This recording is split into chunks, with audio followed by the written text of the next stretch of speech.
Alright boys, the Fourth Horseman is back in the game as of, well, a few days ago I think. To be honest, I can't really remember, but what I can remember is using this thing back in D1 and how much fun it was to use. Just point, click for a few seconds, and pretty much anything that wasn't a boss would just disappear.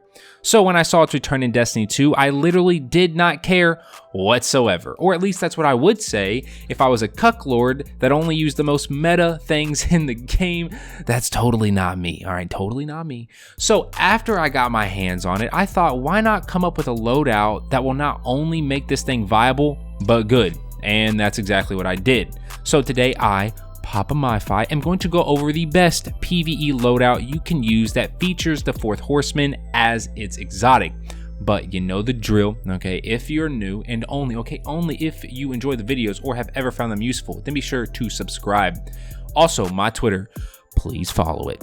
Okay, let's go. So to start, I'll quickly go over what makes a good and viable PvE loadout for anyone that hasn't seen any of my prior PvE loadout videos or for anyone that just doesn't know. First, we need a weapon that is going to be good for ad clear. Then second, we need a weapon that will be good for high burst damage, and finally a weapon for good boss damage. Now, a single weapon can overlap in multiple of these categories, if you will, and in fact it's actually good if one weapon can overlap. An example was and still is Izanagi's Burden. You need high burst damage to take out a major, Izanagi can do that. You need good boss damage, Izanagi can do that too. Not as good as it used to, but this is just an example and you get the point. So first up, we have our ad clearing weapon, and this one I struggled with for a while due to not knowing whether I wanted to use the Gambit Ritual Weapon exit strategy for its amazing combination of perks like Threat Detector / Swashbuckler and the fact that it's a 900 RPM sub, which makes taking down low tier ads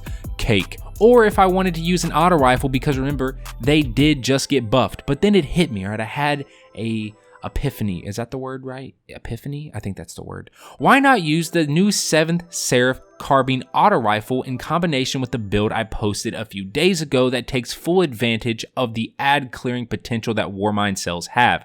So I started hunting for the God roll, which for anyone wondering is 4th times the charm or slide shot, preferably slide shot in column 3, and swashbuckler or rampage in column 4.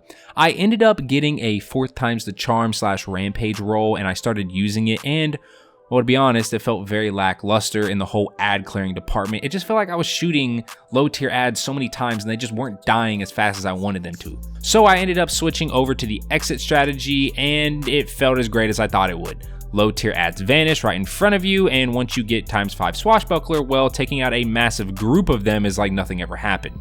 Now, the final option I've been using here is Breachlight, because using a sub and a shotgun meant I was forced to be in my enemies' faces 99% of the time, whereas with Breachlight, I would still be effective at longer ranges and not have to risk being punched to death by a horde of Thrall. Now onto our high burst damage weapon, and well, you probably guessed it, the Fourth Horseman will be filling this spot. You shove this thing down the throat of any major and I guarantee they're going down in seconds or your money back. Okay, don't actually take me up on that because I ain't issuing any refunds. Now, the Fourth Horseman can also overlap into the category of boss damage, but it is very risky as almost all bosses have some form of a close range stomp mechanic, but if you're able to get off a magazine or two, then that's going to take quite a chunk off their health bar, and well, if you can do it and not get stomped to death, then hey, that's all good in my book. Now onto the boss damage weapon, and to be honest, I struggled here as well to find a good weapon I wanted to use. There's not many good boss damage weapons that sit in the power slot and are legendary, but I came to the conclusion of either Wendigo or Love and Death.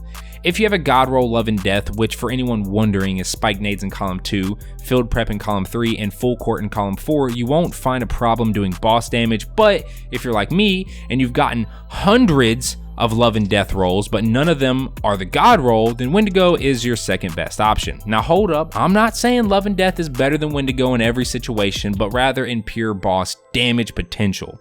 Wendigo can definitely hold its own against Love and Death when it comes to boss damage if you happen to have Explosive Light ×6, but once all your Explosive Light nades are gone, then that's when Love and Death starts pulling ahead of Wendigo. If you are stuck using Wendigo, then I wouldn't sweat it, as Wendigo is still a great option, especially when it comes to overlapping into the big burst damage category, and not to mention how good the blinding nade effect is. Now, there is a third option I didn't mention, and that would be a new grenade launcher this season, Interference VI. I believe that's Roman numeral for 6. I'm not the smartest, guy on the block, but I think that's 6. It can roll the same spike nade field prep full court combo that Love and Death can, but it's a 120 RPM instead of a 150 RPM like Love and Death. 150 and 120 GLs both have their pros and cons, so it's really up to you whether you want better total damage and 1 mag DPS, then go with Love and Death. But if you want better sustained 2+ mag DPS, then go with Interference. For me personally, the 150s, better total damage and 1 mag DPS is what I go with. But hey, if you don't like it, then just go with something like Interference. And if you don't like that, then just go with Wendigo. It's up to you at this point. I'm giving you some options, so. And there we go. That is, in my opinion, the best possible loadout you can use for the Fourth Horseman. Let me know in the comments section if you've been using the Fourth Horseman and what loadout have you been using with it. Do you like the Fourth Horseman, or was it just something for your exotic collection that will now collect dust in your vault? Rest of the gameplay is going to be running some strikes using Breachlight, Fourth Horseman, and Wendigo, aka my favorite setup with it. If I had a God roll, Love and Death, then I'd be using that, but hey, you can't have everything. So yeah, if you enjoyed the video, then be sure to drop a like, and I'll catch you all in the next one. Peace.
Joki got the sauce, bitch.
Juki got the sauce, bitch.